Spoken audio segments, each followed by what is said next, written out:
इस्लामाबाद में चल रही संवेदनशील वार्ताओं के बीच अचानक एक ऐसा घटनाक्रम सामने आया जिसने पूरी दुनिया का ध्यान अपनी ओर खींच लिया। जब कूटनीति की मेज पर शांति की बातचीत चल रही थी, उसी समय समुद्र के भीतर शक्ति प्रदर्शन का एक बड़ा संकेत भी दिया गया। इस्लामाबाद में चल रही इस अहम बातचीत के दौरान अमेरिकी सेना ने एक बड़ा ऐलान करते हुए हॉर्मुज जलडमरू मध्य में अपने 2 अत्याधुनिक मिसाइल डिस्ट्रॉयर जहाज तैनात कर दिए। यह कदम केवल एक सैन्य गतिविधि नहीं बल्कि एक गहरा रणनीतिक संदेश था, जिसे दुनिया के बड़े देश बारीकी से समझने की कोशिश कर रहे हैं। यह पूरा घटनाक्रम उस समय सामने आया जब अमेरिका और ईरान के बीच तनाव अपने चरम पर था और पाकिस्तान की राजधानी में एक संभावित समझौते या कम से कम तनाव कम करने की दिशा में बातचीत जारी थी। सेंट्रल कमांड ने यानी सेंटकॉम ने खुद इस बात की पुष्टि की कि उसने हॉर्मुज स्ट्रेट में माइन क्लियरेंस ऑपरेशन शुरू कर दिया है और इसके लिए उसने अपने 2 अत्याधुनिक युद्धपोत तैनात किए हैं। यह वही इलाका है जहां से दुनिया की लगभग 20% तेल आपूर्ति गुजरती है। इसीलिए यहाँ होने वाली हर छोटी बड़ी गतिविधि वैश्विक अर्थव्यवस्था पर सीधा असर डालती है। अमेरिका के इन कदमों को केवल सुरक्षा के नजरिए से देखना पर्याप्त नहीं होगा, यह एक तरह का शक्ति प्रदर्शन भी है, खासकर उस समय जब ईरान लगातार यह चेतावनी दे रहा है कि अगर उस पर किसी भी तरह का हमला हुआ या उसके हितों को नुकसान पहुंचा तो वह हॉर्मुज जलडमरू मध्य को बंद करने से पीछे नहीं हटेगा। अगर ऐसा होता है तो पूरी दुनिया में तेल संकट पैदा हो सकता है और अंतर्राष्ट्रीय बाजारों में भारी उथल पुथल मच सकती है। इन मिसाइल डिस्ट्रॉयर जहाजों की बात करें तो ये साधारण युद्धपोत नहीं है, ये अत्याधुनिक तकनीक से लैस होते हैं जिनमें लंबी दूरी तक मार करने वाली मिसाइलें, एंटी एयर डिफेंस सिस्टम और दुश्मन के जहाजों और पनडुब्बियों को ट्रैक करने की क्षमता होती है। ये जहाज समुद्र में किसी भी तरह के खतरे का तुरंत जवाब देने में सक्षम होते हैं। अमेरिका ने इन जहाजों को तैनात करके साफ संकेत दिया है कि वह इस क्षेत्र में अपनी सैन्य उपस्थिति को और मजबूत करने के लिए तैयार है। अब सवाल यह उठता है कि आखिर इस्लामाबाद में हो रही बातचीत और हॉर्मुज स्ट्रेट में अमेरिका की इस तैनाती के बीच क्या संबंध है। दरअसल यह पूरी रणनीति बहुस्तरीय है।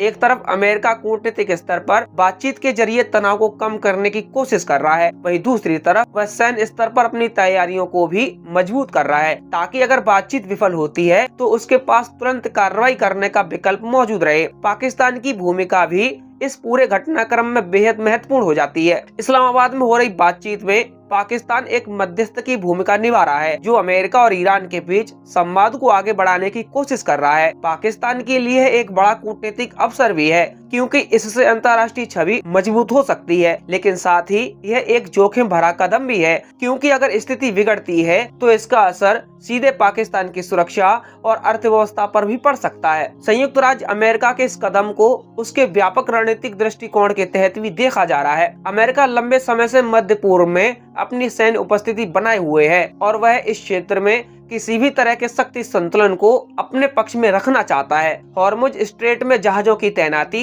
इसी रणनीति का हिस्सा है। फारस की खाड़ी और उसके आसपास के इलाकों में पहले भी कई बार इस तरह के तनावपूर्ण हालात बन चुके हैं।